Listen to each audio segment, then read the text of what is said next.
Norfolk Hill Columbarium urged to tighten security after high-profile ash theft. And Beijing pledges continued support for Hong Kong's global financial role.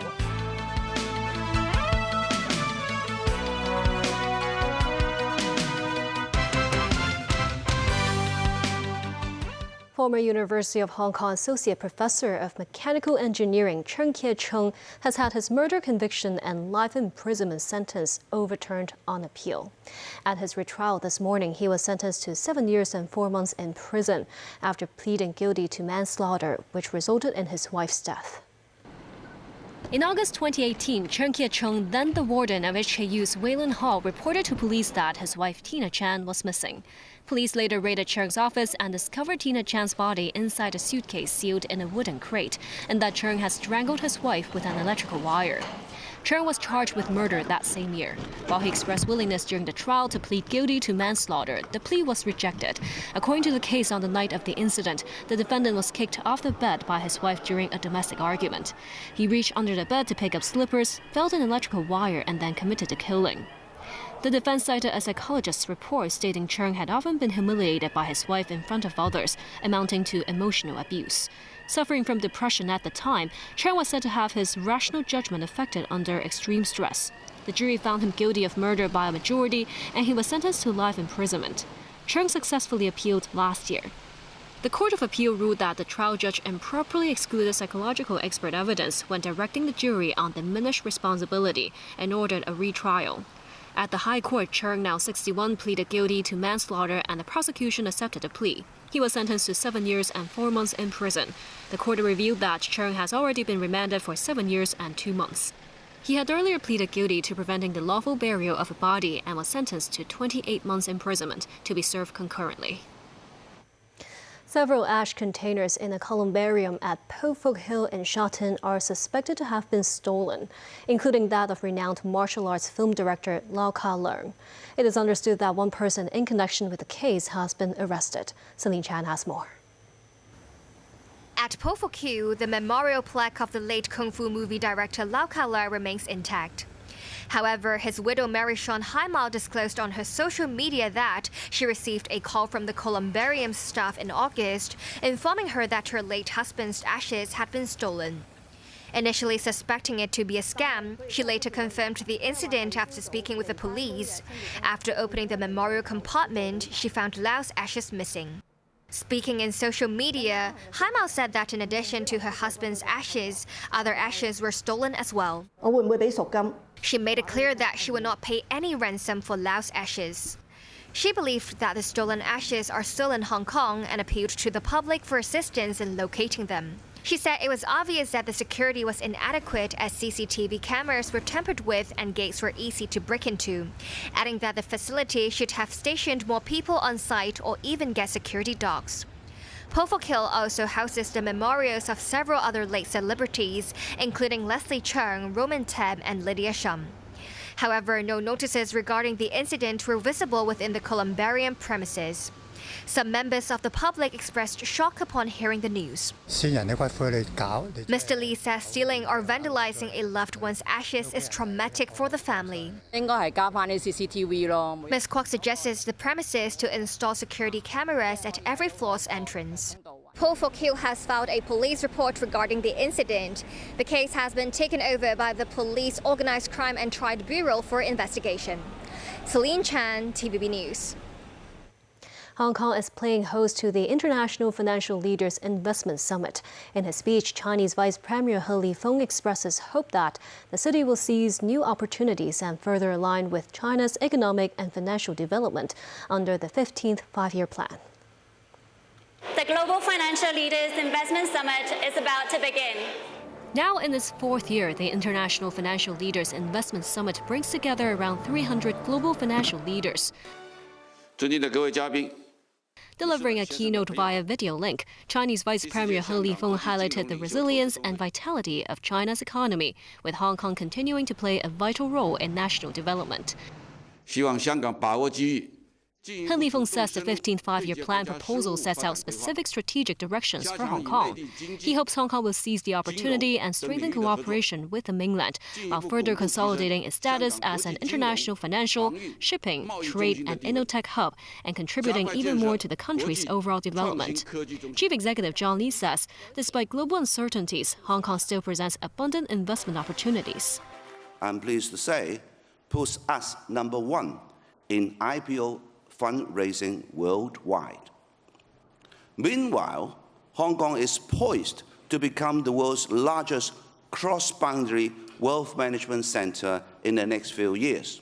To fast-track that development, we are enhancing the preferential tax regimes for funds, single-family offices, and carried interests to make the sector all the more attractive. Lu Lei, Deputy Governor of the People's Bank of China, says the mainland would continue to deepen market connectivity with the SAR, further enhance financial support for the Greater Bay Area, and improve cross-border financing convenience. Vice Minister of the National Financial Regulatory Administration Zhou Liang said China is the world's largest credit market and second-largest insurance market, and the authorities will deepen financial cooperation between the mainland and Hong Kong. China Securities Regulatory Commission Vice Chairman Li Ming says mainland firms listing in Hong Kong would enhance the city's global competitiveness with complementary strengths between the two capital markets.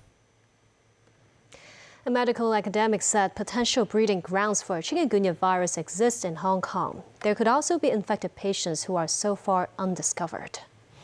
The newly reported third locally originated case of chikungunya involves a 45-year-old male patient residing in Qingyi and working in Sheungwan. Professor Jasper Chan Fook Wu from the Department of Microbiology said in a radio program that his wider range of activities makes tracing the source of infection more difficult, and also proves that there are undiscovered potential breeding grounds for the virus in Hong Kong.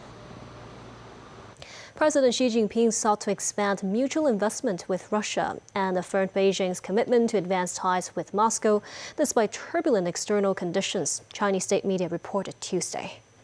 Xi met Russian Prime Minister Mikhail Mishustin in Beijing's Great Hall of the People, a day after Premier Li Qiang held a meeting with Mishustin in Hangzhou, where Li said China wanted to strengthen cooperation with Russia and defend shared security interests.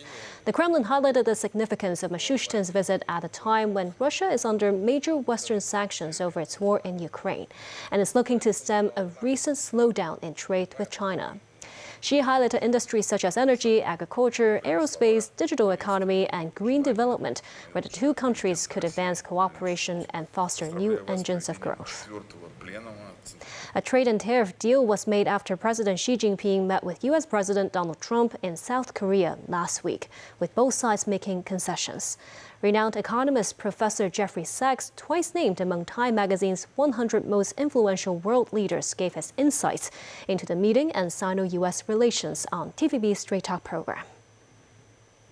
You can't win a trade war with China. You can't make unilateral demands on China. You can't apply what America thought was choke points on China. China's got more choke points on the U.S. than the U.S. has on China. I think this was, or I should say still is, a learning process in the United States. There's a lot of naivete, still some arrogance, still some delusion, but I think America's learning the hard way. You go to a trade war against China, you're not going to come out on top of that trade war. There are probably three concepts. One is, we hit you, okay? That was the American approach. Second is, we don't hit you. That's probably where we are right now. The third approach is, we cooperate with you. That's even a step beyond where we are right now. If it's cooperative, could solve a lot of global problems. And still ahead, a special form of cooking in space. And a look at a new dormitory ready for importer workers.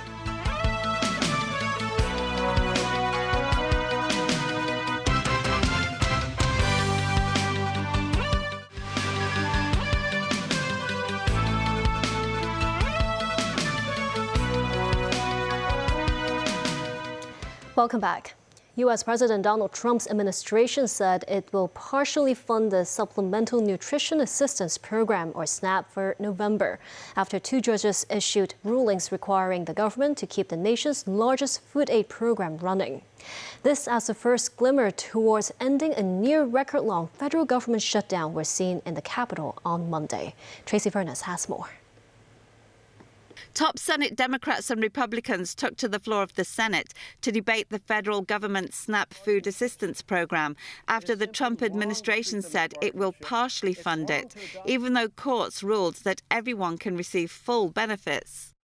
A few hours ago, the administration announced that it will provide only partial SNAP benefits to 42 million Americans facing food insecurity, even though the courts affirmed that the USDA has the transfer authority to ensure everyone can receive full benefits. Everyone can get full benefits. The only person standing in the way is Donald Trump. Donald Trump.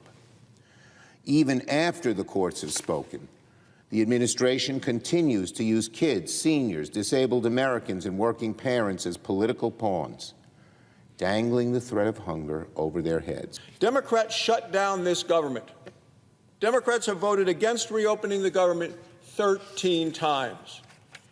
Democrats are holding food assistance for 42 million Americans hostage, and they're going to do it again tomorrow. They're doing it tonight. Meanwhile, the government shutdown has dragged on for over a month, and shortages of air traffic controllers are straining operations, with flight disruptions piling up across the country. In Houston, travelers wait in long security lines as flights are delayed or cancelled. It's been a bit of like a hassle. My parents who are working right now too, they're missing their work right now. Me, who has school right now, I'm missing school. And so it is very tedious, and it's a bit of a problem. Even as the two parties continue to blame each other, when asked about the prospects of ending the shutdown, Republican Senate Majority Leader John Thune told reporters, "I'm optimistic," adding, "Based on my gut of how these things operate, I think we're getting close to an off-ramp here." Tracy Furness, TVB News. Cooking in orbit, astronauts baked in China's space station with the world's first space-use oven. The hot air oven delivered by the Shenzhou 21 spacecraft has allowed crew members of the Shenzhou 20 and Shenzhou 21 missions to cook chicken wings and steak. With built-in purification, the oven allows smoke-free baking functions in the zero-gravity environment. By raising the maximum temperature from 100 to 190 degrees Celsius, it marks a step forward from simple reheating of food previously to actual cooking, from baking cakes and roasting peanuts to grilling meat. A drain maintenance worker in Mongkok died after being suspected of inhaling methane gas under a drain cover. The incident occurred in a back lane off Portland Street. Police cordoned off the area for investigation. Around 2 p.m., police received a report that a man was found unconscious at the location. Paramedics arrived and pronounced him dead. It is suspected that the man opened a drain cover alone and inhaled the methane gas. A construction industry union representative said under the guidelines, at least 2 people are required when opening a manhole cover or entering an enclosed space. As Hong Kong is seeing an increased flow of foreign imported workers, the issue of their housing arrangements has become ever more relevant. A dormitory management company has, for the first time, given the media a look inside the accommodation. Timothy Lee tells us more. This imported worker dormitory, located in North Point, is just one among many than 100 of its kind offered by a local dormitory management company.